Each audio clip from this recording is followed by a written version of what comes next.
Okay, so since we're recording, I guess I'll go ahead and get started then. So I hope everyone is having a great Tuesday. Thank you so much for joining us today.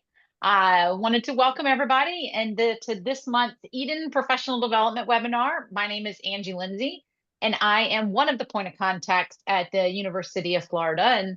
And I currently serve with Eden currently as the chair of Eden.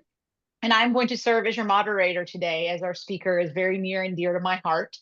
So please take a moment to drop your own name and institution in the chat box so that we know who is with us today. And today we're actually going to be hearing from Mr. Scott Jackson as they present the webinar, which is National Fish and Wildlife Federation, or NFWF, as we call it here in Florida, Hurricane Michael Marine Debris Removal Project.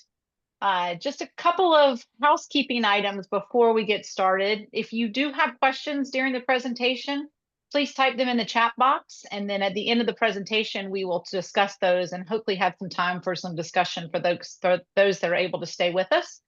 This webinar is being recorded, as you just saw today, and we will email out and post to Connect Extension, the Eden subgroup of Connect Extension, and the Eden YouTube within a day or two. The evaluation link will also be included in the follow-up email with the recording. And I believe, Ruth, you're going to provide it here as well, correct?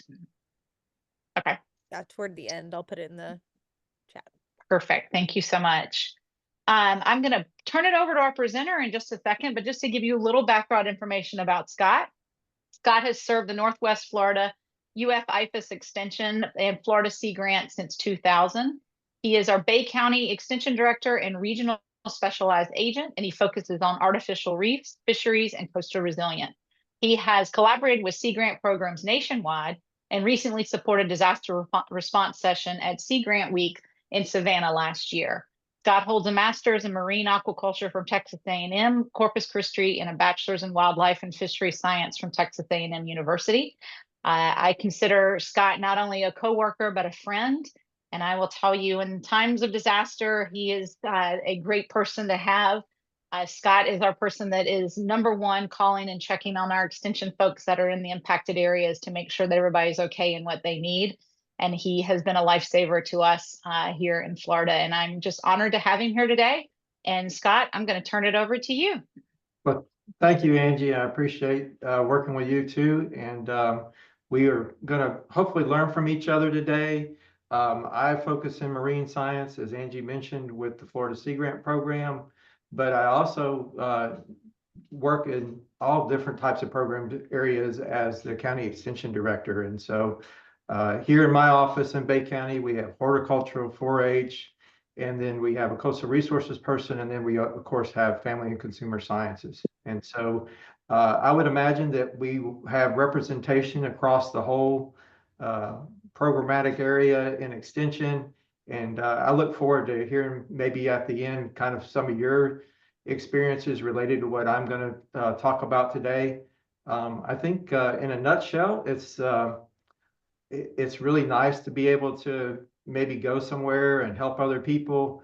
But when it becomes your community and the places that you are serving and where you're, I want to say almost embedded, as extension agents, it's important that we figure out how do we help the places we live after we've helped our family and our neighbors first, and then we can move forward. So with that, I'll go through and just kind of share with you my personal experiences through a category 5 that almost seems surreal to say even today.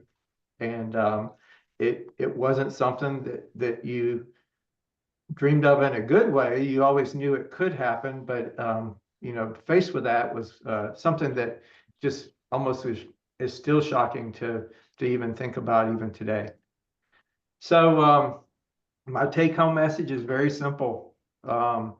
You may not know exactly what you're supposed to do when you're faced with a disaster. I know many of you may work in preparation before a disaster comes, and that's always a good place to be.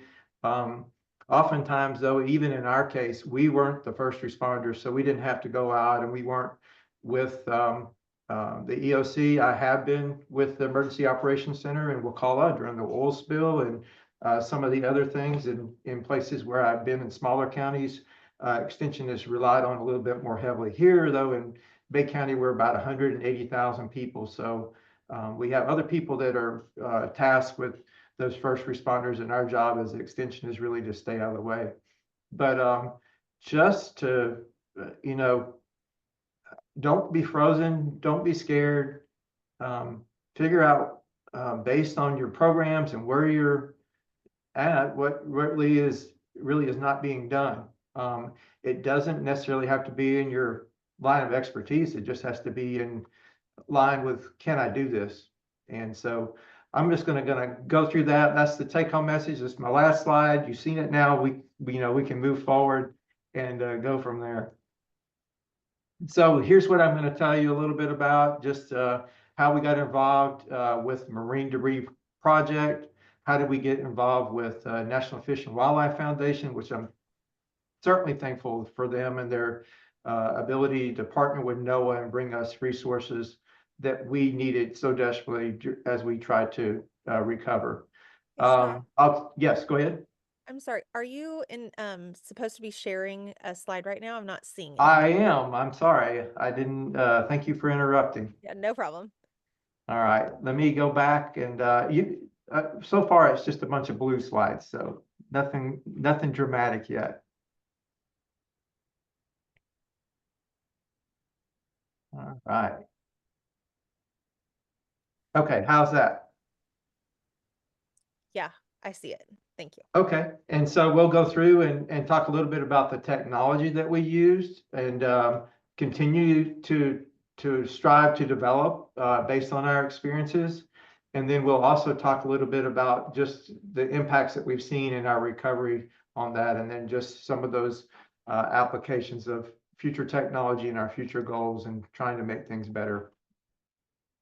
I was the principal investigator, the person that wrote the grant, but I had several people on the team, and I'm going to go over those really quickly. One person that's key that works with us all the time with Angie and myself is our state marine debris coordinator, Jennifer McGee, and Jennifer helps me with expertise and reviewing some of the things that we want to do, some of the best management practices. Her goals right now, some of them are to train some of our contractors that routinely respond to marine debris removal, especially vessels that may be in a salt marsh or maybe possibly in mangroves and those types of things, and the things that we can do to protect those resources as we do those removals. And lots of glass during some of our recent hurricanes in the mangroves, and some other things that you're just amazed at the amount of stuff that we all have. This is a key individual also. This is Frank Mancinelli.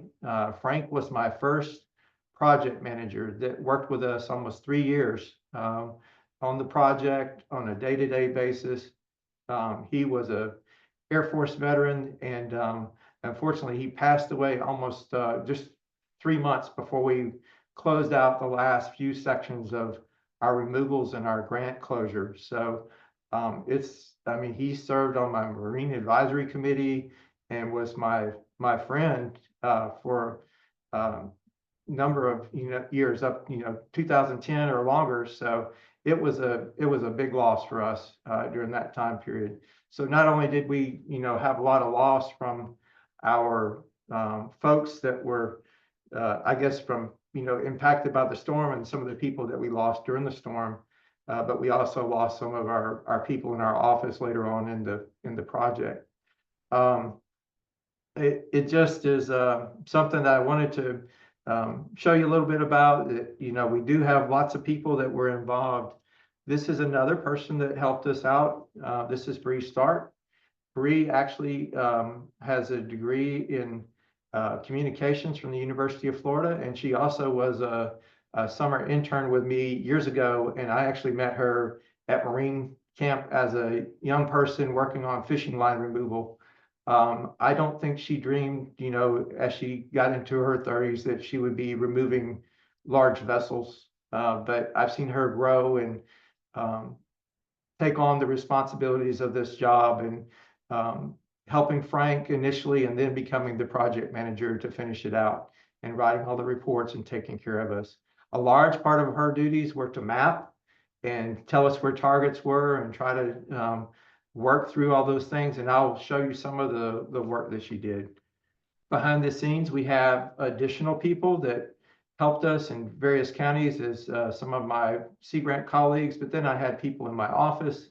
And just as important, why I have them listed here are our physical people that helped us structure our request for proposals and all the things. And I said proposal, but really request for qualifications, RFQs, which I'll get into a little bit, gave us some flexibility that I didn't even know existed, where we could put contractors in places based on their equipment and their experience and their expertise to help us out where they could use us, where we could use them the most. But these other folks are just as important. And overall, I'll talk in a little bit about how many different agencies and how many different people really worked with us. As it relates to emergency management in Eden, this is my granddad, and a picture of him when he was with me and visiting me early in my career in Destin, Florida. He had come over to see what I was up to. But the picture on the right actually was taken at, I forget what year that was, but it was when the St. Louis Cardinals played the Houston Astros in the Astrodome for one of the divisional playoffs. And so I called him up and I said, Granddad, I got tickets on eBay. Do you want to go to the game tonight? He said, Scott, you'll have to wait till I get off of work. And so he was helping Red Cross at the Red Cross 40 hours a week at age 93. And I had to wait for him to drive home so I could take him to the ball game. So it was exciting and a good time to celebrate. He had taken me to the game so many times and taught me so much. This is the other thing that he taught me. This is his fallout shelter and picture of my grandmother and some of their friends in the middle. I actually played in a fallout shelter. And for the longest time, for decades, we didn't really think about fallout shelters and having them in our backyard. In fact, the people that had put in the concrete for this thought that he was building a swimming pool, and he goes, no, I'm building a fallout shelter. So that was him early on. He was in civil defense and very interested in that. He was a what today we would call a chemical engineer. And after his career at Exxon, he went ahead and he became the emergency management director in Baytown, Texas. And I can remember days where he would get in the car and go help people that were flooding because of tides and winds that had blown up overnight. We had the Valentine's Day flood. But I think it's kind of interesting. This is his newspaper as he got people ready for hurricane season in 1983. And so this is his picture. I think he's 50 years older than me, or was 50 years older than me.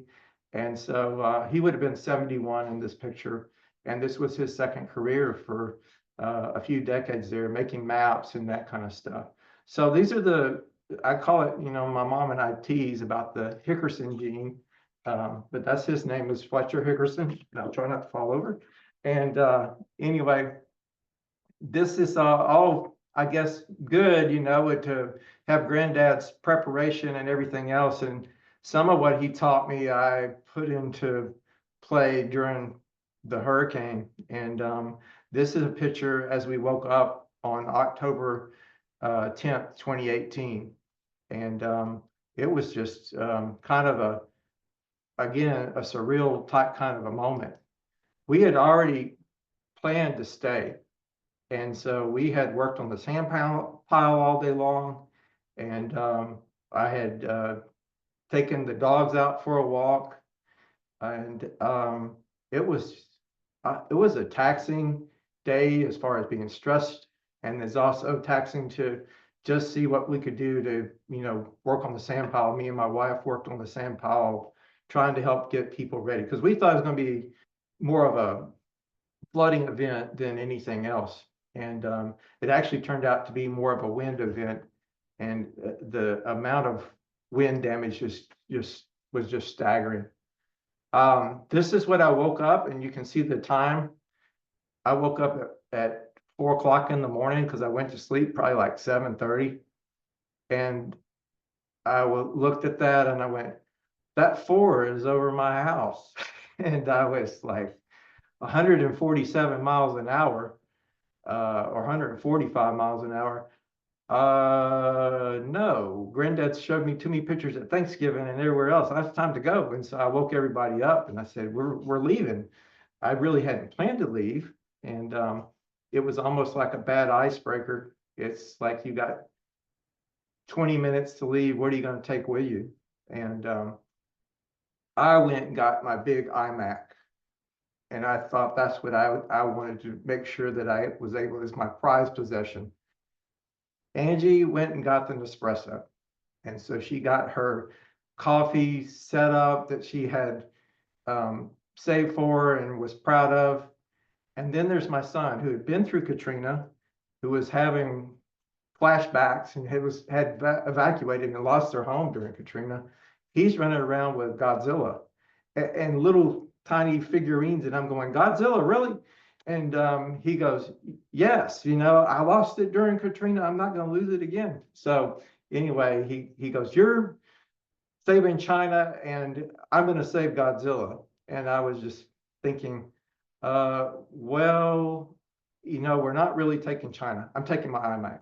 So anyway, it's just a kind of just this weird kind of scenario of we get in the car and we booked it and we went as far as we tried to go as close as we could, and we ended up before we could actually find a hotel, and that would be Slidell, Louisiana. And that's a picture of Angie and Jade at Starbucks. And it was early in the day. We actually probably checked in before lunch, and people were kind enough. We had 3 hotel rooms with 2 pets in them each to make the pet policy, and that's where we were until we could move back to our 4-H camp Tempucci, which allowed us to stay for several weeks and took care of us. But this is kind of what we saw when we got back home. And there were days that I did not know what my home looked like, whether it was hurt or not. We were just working. And this is a picture of the Panama City Marina prior to the storm. And over 100 marina ships had vessels in them. I had that reported to me by one of the boat owners that was looking for his boat. This is what it looked like after the storm. And so you can see all of the vessels had washed over to the side and started to not take residence, but just were washed up on that shoreline. Ground zero, this is what it looked like. And I mentioned Katrina earlier. I had the honor and privilege of trying to help after Katrina with the Builders for Christ group and rebuild some of the churches that were there. And we heard these just harrowing stories of how families were tied together and tried to get out, and some of them didn't make it. And there were these X's, if you've ever seen, as they clear out and make sure that their people are okay, they will spray paint and put X's on there, and they have different types of symbols for people that didn't make it. And I just remember hearing those stories while we were, there to help rebuild the community in Katrina, and seeing those X's really haunted me. Well, when I got to Mexico Beach after the storm and they let us back in, there were X's on cars and cars where they shouldn't be. 4 people had lost their lives in that city during that time period. And, thankfully, not anymore. But this is what we were left with. This is me working as an extension agent to do assessments, but I didn't have to deal with the cleanup or the debris or those types of things. The things that we were doing, we had lots of peanut butter that we had collected as part of our peanut butter challenge. And so we had peanut butter that we were delivering. We were able to actually go into a neighbor community that had ice and get both potable ice and then get ice for fishing. So That was the fishing recovery program, was to find and replace the ice machine that had been damaged at the storefront, and they were ready to go fishing within like 3 or 4 days after the storm, and they just needed ice, and we were able to help find and do that. So we're just filling in gaps and trying to figure out what to do. Some of our horticultural agents worked on passing out mosquito dumps and trying to control mosquitoes after rainfall and those types of things. So everybody was just trying to search and figure out what they needed to do, especially, after they take care of their family or their neighbors and those types of things. So the man that I met that had lost his boat, this is what it looked like down on the ground from that earlier aerial image. He said his boat was under that one somewhere. And so it took months to actually remove some of those boats at the marina. And then on the land, the high and dry vessels, and what we learned to do with our team with Frank and Bree and Jennifer's help was that some of those vessels, because of COVID and some of the other things that we had to deal with after the storm and the restrictions that we had, it took over 3 years to remove our final boats that were pushed ashore during that time period. The hurricane, that 147 actually got revised in Mexico Beach to be over 160 mile per hour sustained. So it became the first category 5 to hit the Florida Panhandle. Our initial efforts by FWC, Florida Fish and Wildlife, and also the Coast Guard, they removed and assessed nearly 175 vessels, and they handed off and left us with somewhere in the neighborhood of about 70 vessels that we ended up working on after the initial emergency was over. And so we worked to try to connect people with their vessels and make sure that they knew that they weren't going to be charged any money or those types of things. And so this was at the initial standpoint of the emergency. As that came to a close, we knew we had lots of debris left. And so we were trying to get a handle on how much money to ask NFWF for and what we should do in order to take care of that. And so I'll show you a little bit about how that occurred and how we were able to do that. We were focusing on my county where I'm at in Panama City Beach. The beach was actually spared a little bit, but as you got closer to Apalachicola and in between in Gulf County over in Port St. Joe, then we started to pick up some additional things there. I originally asked for $5 million and they said, will you take 3? And as it turned out, because of how long we took for to actually go through, find owners and those types of things and have insurance money in place, some vessels were removed by the owners or by insurance companies, and so we didn't have to do that. So it ended up being that $3 million ended up just about the right amount of money. We had over 20 different organizations that helped us.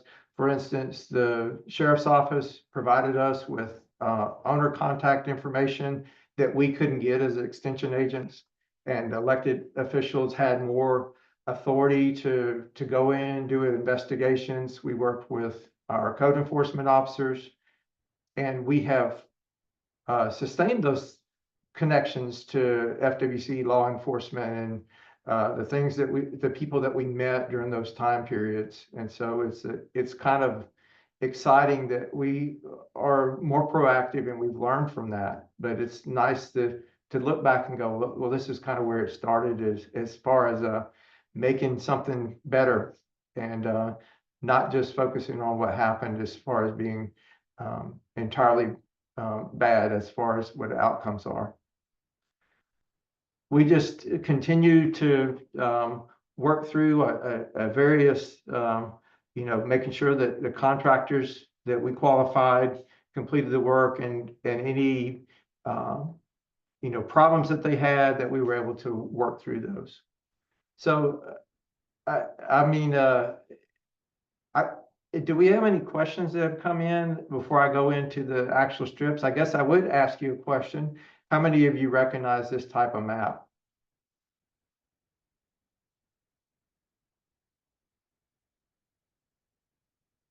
I'm sure a lot of you do. This is a strip map from NOAA, and this is what's usually flown in an airplane over it, and we use these initially to find out if our houses were still intact or not. So some of that news came to us beforehand.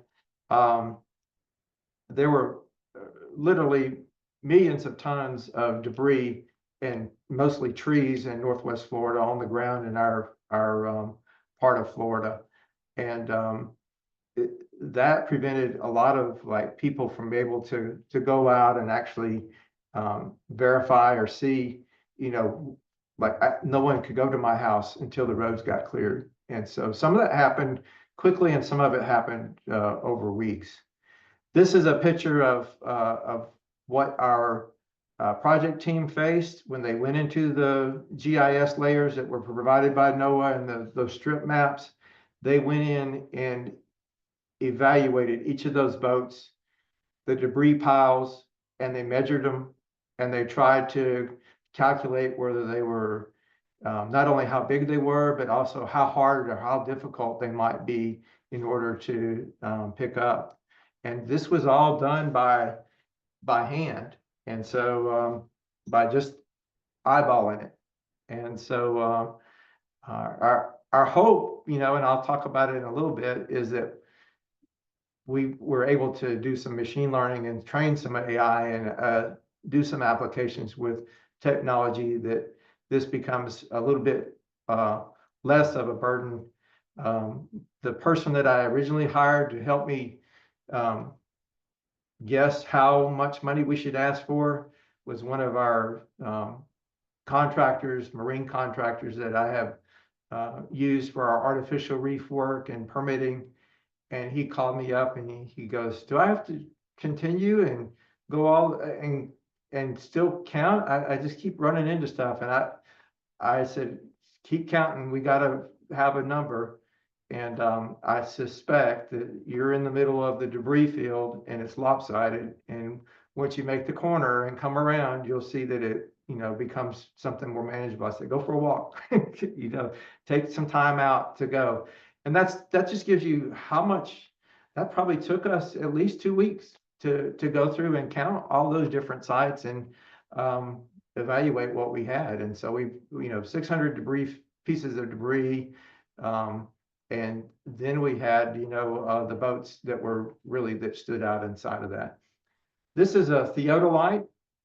This is kind of a way that you can take pictures where you're in the field, and you can also capture different data like GPS data. You can capture some of the time and date stamps as to what you're seeing and where things are.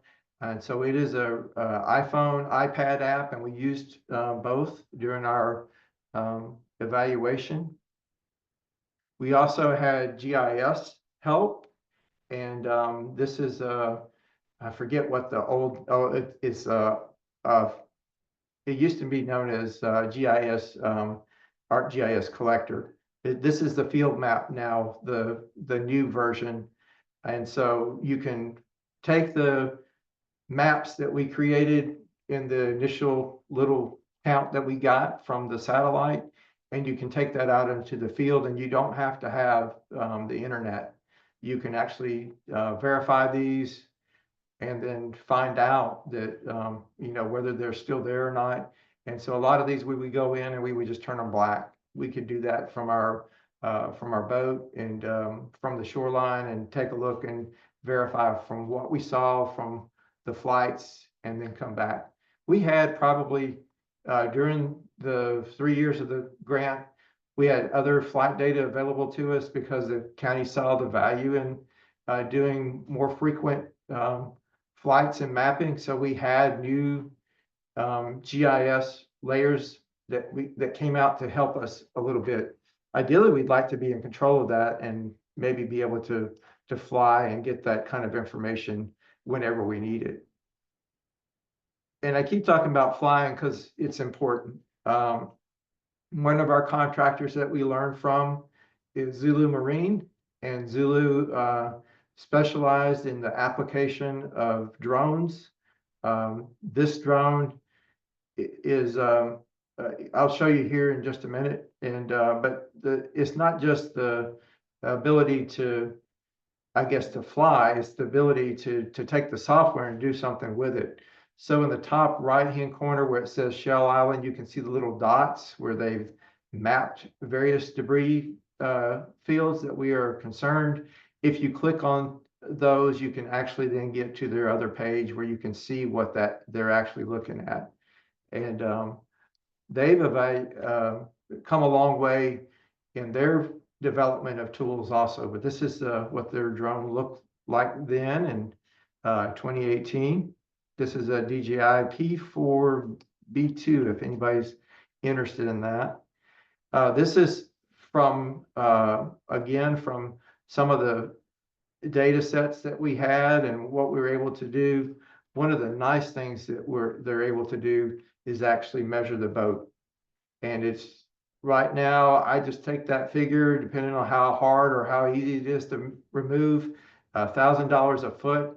So that boat would cost about $26,000 to remove. And when I add that up with all the other boats that are there, I'm very close. And so the quicker we can get to that number, the better off that we're going to be in the end. They were faced with a lot of different types of removals and being able to do that. And I will say, like, this is a good example of some of the problems that you have when you're in a boat trying to evaluate and ground truth what you're seeing on the map. Some of that stuff you cannot see over the salt marsh, and you can't see, you know, if you're in the boat, you can't see up high enough. So the drones actually help us to be able to locate and verify what we were seeing from our any number of sources, whether it was the NOAA flight data or previous times that we had been out there with any other way to observe what was going on. But this is one where we're trying to get in here and not cause a lot of damage, and one that will be used by Jennifer as she trains and talks to her contractors as to what to do. She actually showed me this picture the other day. Sometimes they'll actually put plywood under these, or they'll cut the keel out if it's a sailboat, and then just slide it out of there and do minimal amounts of damage. You can see where the trail was, but in another year, you can't tell that any boat or anything was in there. So those are some things that are really kind of neat. And then just the amount of cranes and people and things that were needed in order to remove that boat. I never really imagined as an extension agent that we would be supervising or working with contractors to make sure that we were doing this type of work. But it became easy. It became routine and something that we really felt comfortable with. This is the last boat that we removed. This is the Miss Casey. I forget exactly how big Miss Casey was, but the boats that you end up with at the very end are usually the largest boats and the hardest ones to take care of. This was a trawler, and when they went to cut it with the torches, it caught on fire the styrofoam that was inside the insulated box. And so they had to come back and then get special saws and then come back and cut it 3 or 4 days later. And eventually it all ended up where it needed to go. But overall, we estimated that we helped about 500 owners, and we saved them about a little over $1 million to restore the property values that they saw damage to during the storm. And then we had about $260,000 of public lands value that we restored. We had somewhere around 62 storm impacted vessels that we removed in just Bay County and St. Andrew Bay. And then we had another 14 vessels that we removed out of Franklin County. And some of those were actually in Apalachicola National Estuarine Research Reserve. And because we were able to move those, they were able to go back to burn plans and things that were being impeded by those boats being there. And then overall, we removed 2.5 million pounds, and we recycled a little over 400,000 of those 2.5 million pounds. The amount of acres assessed were 131,000 by remote with the amount of maps that we had, and then just in person by boats and drone, we estimated that out of that 131,000, we actually put eyeballs in about 100 and or about 30,000.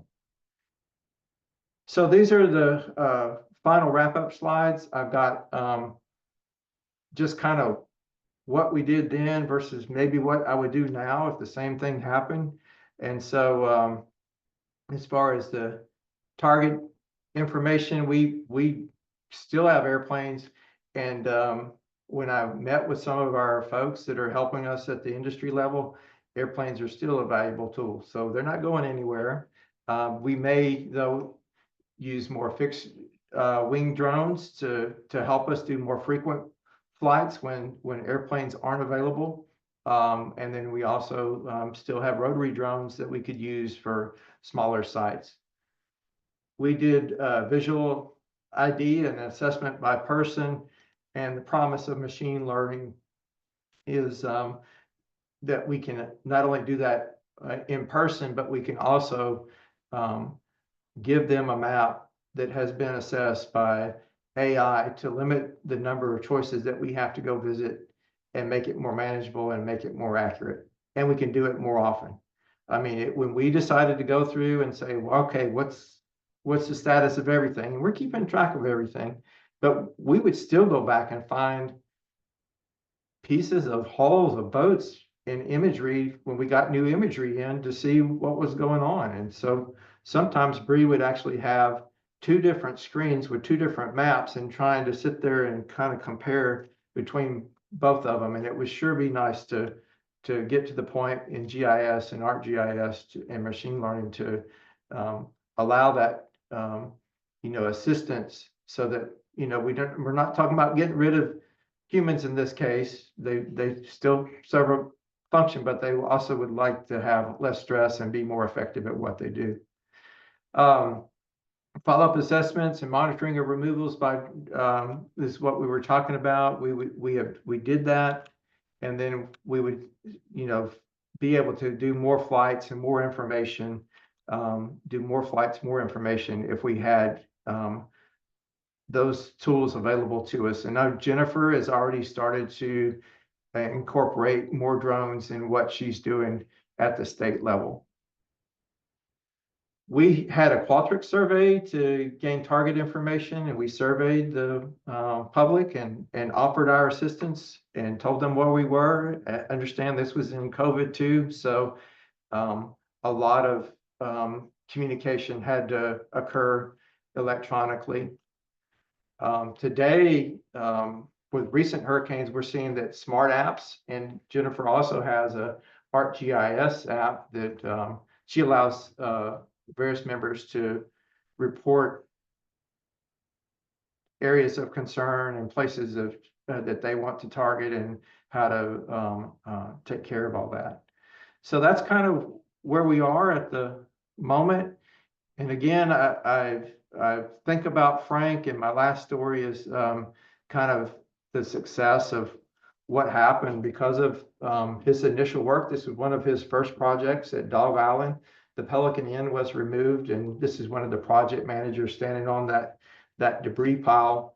We were actually able to go out to Dog Island. It's right off of Apalachicola. You have to take a people ferry to get out there, and it's a really nice old Florida remote location, and our goal was to restore this for the nesting birds and also nesting sea turtles.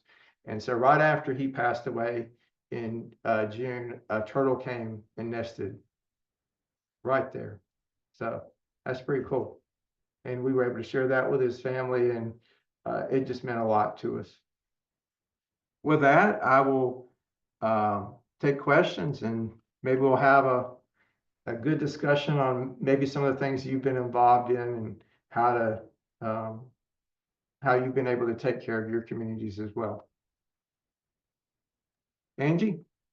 Thank you so much, Scott. I appreciate that. Thank you for telling us all about this project and also some more about Hurricane Michael.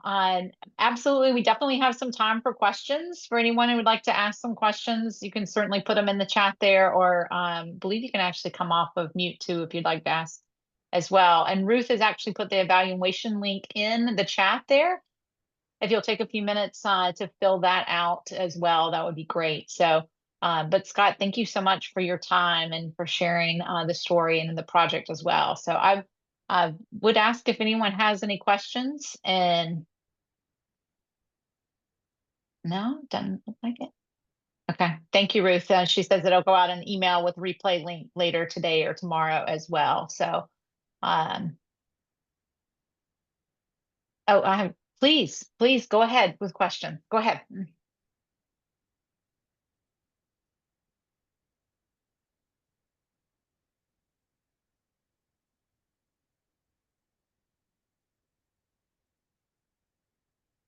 Kay Kennedy, you can go ahead and either come off mute or ask a question.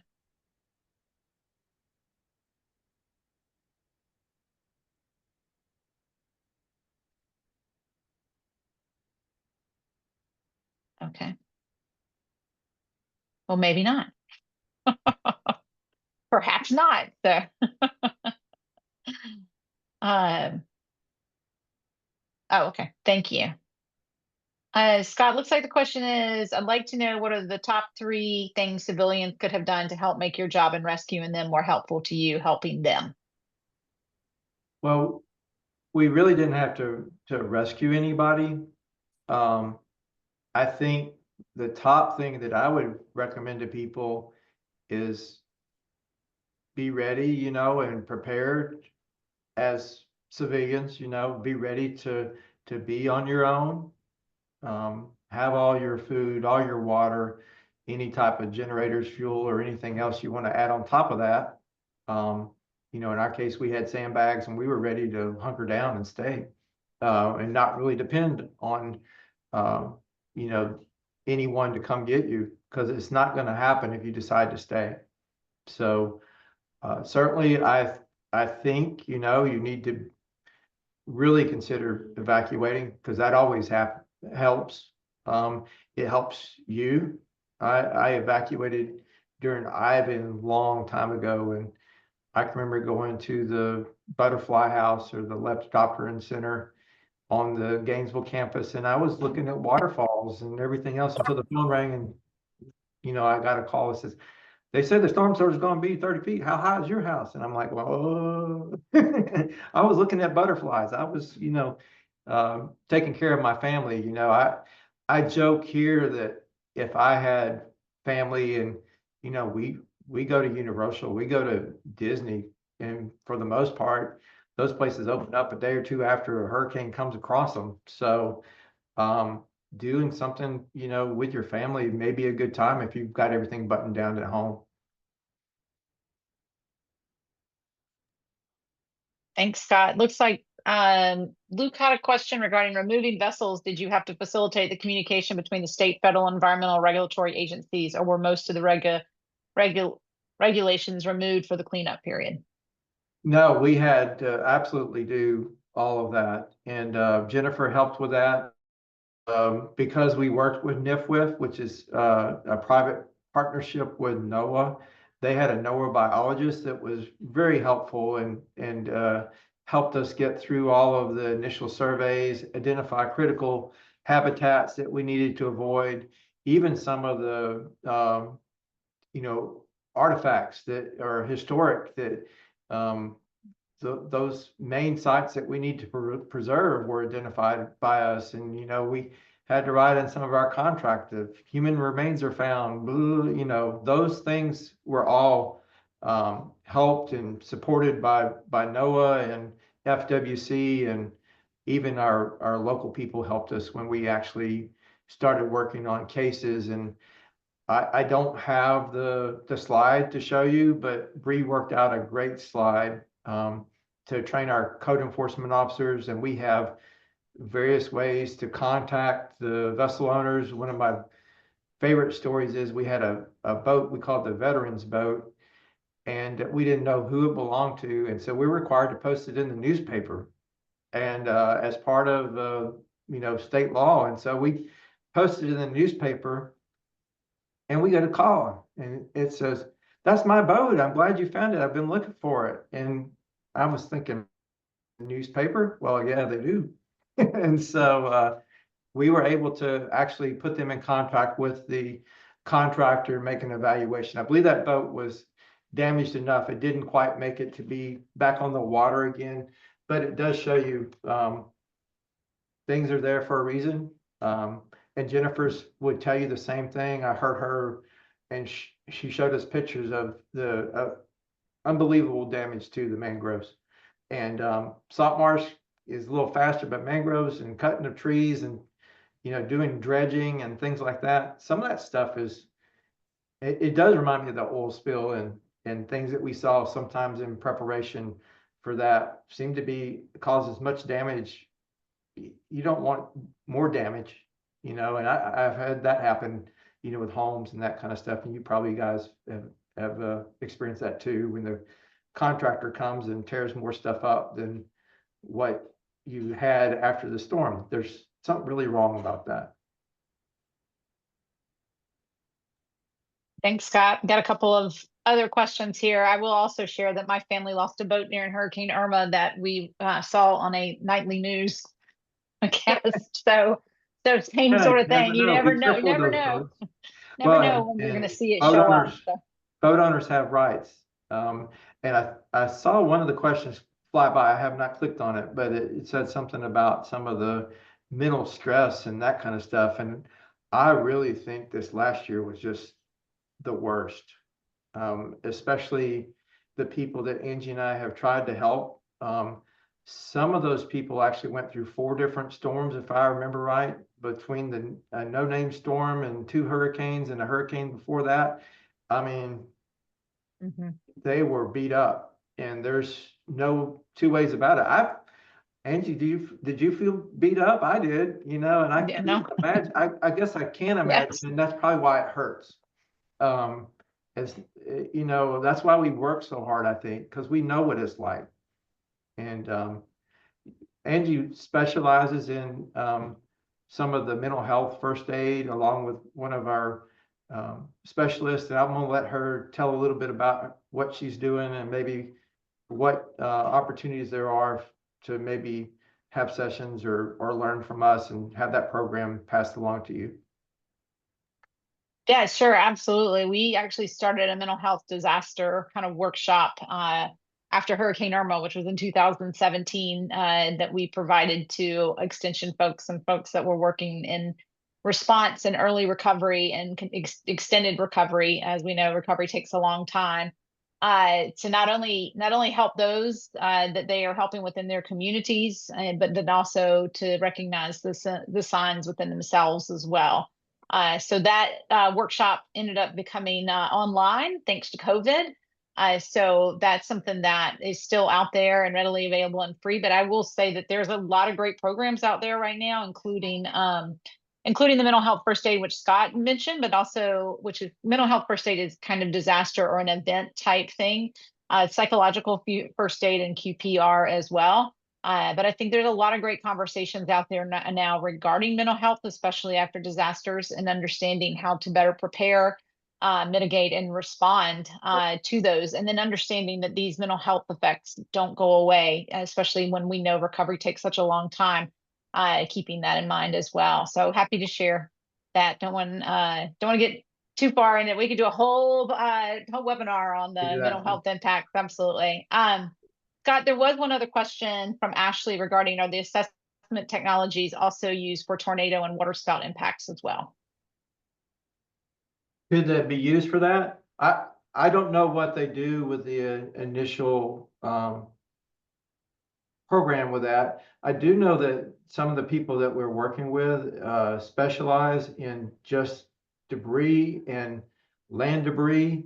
And so they have technology that they could actually, and they have it right now where they can assess the amount of debris that is done, especially in a pile. I don't know it being diffused or, right after a tornado, how much they could really say, but when they're trying to figure out how many trucks to send and how to help a community, they do have AI technology to actually estimate what the amount of debris is down in areas that are staged and ready to go. So I just think, I don't know, AI is like dog years is what I say.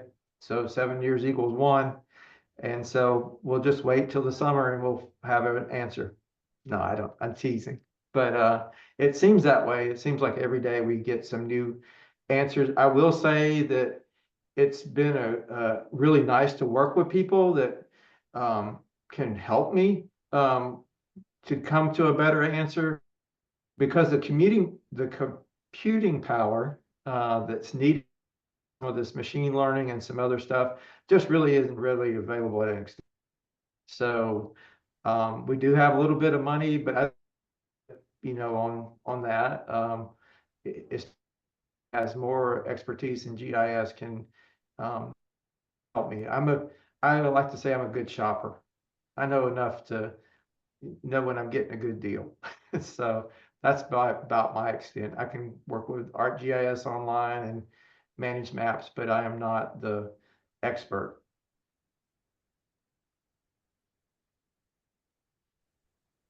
Thank you, Scott. We're coming up on time here. We'll probably have time for maybe 1 or 2 more questions. If anyone had any more questions. Great, thank you. Well, Scott, I think we'll go ahead and wrap up in case you have any final thoughts you wanted to give before we wrap up today. Just don't be scared, try to do something.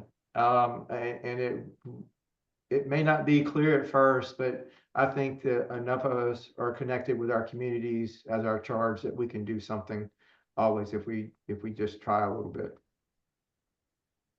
Great.